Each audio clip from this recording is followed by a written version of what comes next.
ছাড়া কেউ নেই। বাবাকে আপনারা বাঁচান।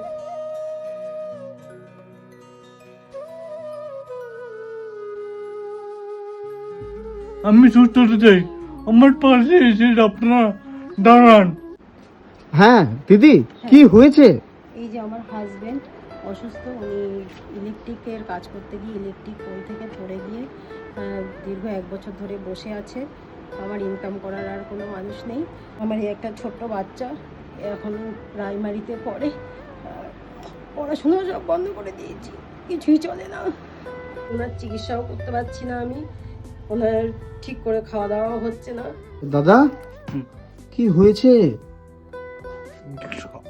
হ্যাঁ টিকিট আটকেছি আমি। আচ্ছা, উনি ঠিক করে কথাও বলতে পারে না, ওনার কথাটা জড়িয়ে জড়িয়ে যায়। উনি তো কথাই বলতে পারতো না, পুরো কোমায় ছিল। আমার ওয়াইফটা করতে আমার কাছে আর কিছু উপকার নেই। হ্যাঁ আমার ওয়াইফ আমার হেভি হেল্প করতে। আচ্ছা, মানে আমি ছাড়া ওর আর কেউ নেই দেখার মতন, মানে আমিই সব কিছু করছি। আমার এগুলি একমাত্র আমার জীবনের সবচেয়ে অনুদান। মানে ও বহুত কষ্ট করে আমার জন্য। আচ্ছা, মানে উনি একেবারে একদম হাঁটাচলা করতে পারেন? একদম হাঁটাচলা করতে পারে না। আমি ওকে ধরিয়ে ধরিয়ে হাঁটাই, আমি যা করবো তাই। আমি যেখানে বসিয়ে রাখবো সেখানেই বসে থাকবো, সারাদিন নড়াচড়া করতে পারে না, কিছুই করতে পারে না। ওষুধপালা ঠিকঠাক করে আমি কিনতে পারি না, আমি খাওয়া দাওয়া পাই না, ওষুধপালা কোথা থেকে দিতে পারবো দাদা? আমার দেওয়ার তো ক্ষমতা নেই কোনো। চিকিৎসাটা ঠিকঠাক কোনো হচ্ছে না। ওনার যে ডাক্তার বলেছে যে ফিজিওথেরাপি করতে, সেটাও আমি ঠিকঠাক করতে পারছি না। পুরো রেগুলার ফিজিওথেরাপির দরকার, সেটা আমি করতে পারছি না। আমি কোথা থেকে করবো? করার মতো আমার তো ক্ষমতা নেই। ছোটো বাচ্চা মেয়েটা ওই ইংলিশ মিডিয়ামে পড়তো। আমার স্বামী যবে থেকে পড়ে গেছে তবে থেকে আমি স্কুল, ও আঁকা করতো, ও গান করতো, টিউশনি সব কিছু আমি বন্ধ করে দিয়েছি। আমার বাচ্চা মেয়েটা কিছুই করতে পারে না। ঠিক মতো আমি অর্ডার করতে পারি না, কিছু কিনে নিতে পারি না। আমরা খুবই অসহায়। আপনারা যদি দোয়া করেন তাহলে খুবই মঙ্গল আপনাদের। আমার মেয়েকে যদি পড়াতে পারি আমি তাহলে থেকে ধন্যবাদ বলে মনে করবো। আপনাদের যদি সহযোগিতা করেন।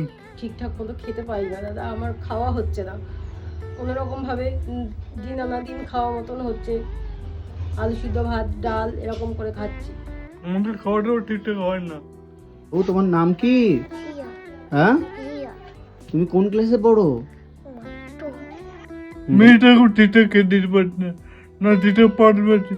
আমার ওয়াইফকেও ঠিক মতো খেতে দিতে পারছি না। যখন আমার কাছে হয়তো কোনো সময় একটু কেউ কিছু হেল্প করলো, তারপরে আমি আমার স্বামীর ফিজিওথেরাপিটা করতে পারি। মানে ফিজিওথেরাপিটা প্রয়োজন? হ্যাঁ, ফিজিওথেরাপিটা প্রয়োজন, ওর পার ডে প্রয়োজন, কিন্তু আমি করতে পারছি না। যখন যদি কেউ আমায় একটু হেল্প করে তারপরে আমি ফিজিওথেরাপি করে খবর দিই লোকে, তখন সে এসে করে দিয়ে যায় ফিজিওথেরাপি, কারণ আমার নিজের ক্ষমতা নেই করাবার। আমি সুস্থ হতে চাই, আমার পাশে এসে আপনারা দাঁড়ান। কতদিন হয়েছে এরকম পরিস্থিতি? এটা হয়েছে 1 বছর হয়ে গেছে। 1 বছর হয়ে 1 গেছে। বছর হয়ে গেছে। উনি এটা কি হয়েছে। ইলেকট্রিকের কাজ করতেন? হ্যাঁ, ইলেকট্রিকের কাজ করতেন। ইলেকট্রিকের কাজ করতে গিয়ে পোল থেকে পড়ে গেছে। সেই থেকে ওনার মাথায় হালকা হালকা কাজ করে কোনো রকম, মাঝে মাঝে একটু ভুলেও যায়, আচ্ছা, মাঝে মাঝে একটু ভুলেও যায়, চোখে একটু কমও দেখে।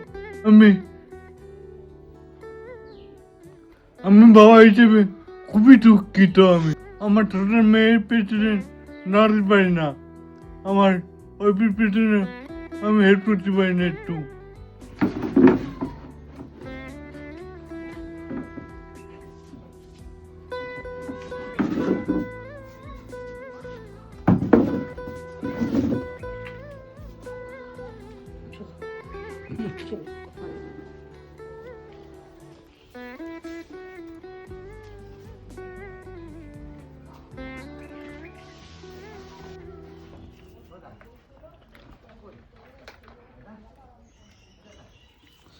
ডাল আর আলু সিদ্ধ করেছিলাম, তাই এখন খাওয়াচ্ছি। আমার বাবা খুব অসুস্থ, আমার বাবা ছাড়া আর কেউ নেই।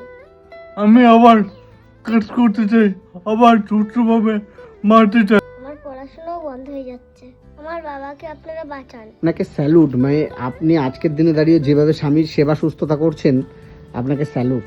আমি ওকে ভালোবেসে বিয়ে করেছিলাম, আচ্ছা, ভালোবেসে বিয়ে করেছি। এই না যে ছেড়ে চলে যাবো, অসুস্থ হয়ে গেছে বলে ছেড়ে চলে যাবো। আমি ওর পাশে আছি, ওর সুস্থ আমি ওকে করবই, সে আশা আমার আছে আমার মনের ভেতরে। আমি ওকে সুস্থ করবো, বাহ বাহ। কোনো কিছু বিনিময়। ভগবানের কাছে প্রার্থনা করি যেন এই দাদা তাড়াতাড়ি সুস্থ হয়ে যায়। আমার বাড়িতে সুযোগ করে দিন, আপনাদের কাছে আমার অনুরোধ থাকলো। কি বলবো, মানে আমার নিজেরও খারাপ লাগছে। মানে এই দাদা পুরো অসুস্থ এবং এই দিদি যেভাবে এই দাদার পাশে রয়েছেন, সত্যি মানে খুবই ভালো লাগলো। যাই হোক দিদি, চিন্তা করবেন না, হ্যাঁ? আর তুমি পড়াশোনা করবে, হ্যাঁ? স্কুলে যাও তো, প্রতিদিন স্কুলে যাবে, ঠিক আছে? হ্যাঁ, ঠিক আছে। আচ্ছা দিদি, আমি এখানে কিছু টাকা এখানে দিয়ে গেলাম, একটু ধরুন। এখানে আমি কিছু টাকা দিলাম, এই টাকাটা দিয়ে আপনারা যতটুকু যা পারবেন আপনারা কিনে নেবেন, ঠিক আছে? হ্যাঁ, আর খুব ভালো থাকুন। আমি চাইবো, ভগবানের কাছে প্রার্থনা করি দাদা যেন খুব তাড়াতাড়ি সুস্থ হয়ে ওঠে। আর যারা ভিডিওটা দেখছেন, আপনাদের কাছে অনুরোধ থাকলো এই পরিবারটার পাশে এসে দাঁড়ান। এই ছোট বাচ্চা মেয়েটার দিকে তাকিয়ে আপনারা একটু পাশে দাঁড়ান, কারণ ওর বাবা কিন্তু অসুস্থ, হাঁটাচলা কিছুই করতে পারে না। মানে পরিবারটা দেখে আমার নিজেরই খারাপ লাগলে। ঠিক আছে বাবু, আসছি তাহলে, হ্যাঁ? ভালো থেকো, ঠিক আছে? আসছি দিদি, হ্যাঁ? দাদা আসছি, ভালো থাকবেন, হ্যাঁ? ভালো থাকবেন। আপনি হ্যান্ড অফ করুন। হ্যাঁ হ্যাঁ হ্যাঁ, এই তো ভালো থাকবেন, হ্যাঁ? হুম। ভালো থাকবেন, ঠিক আছে।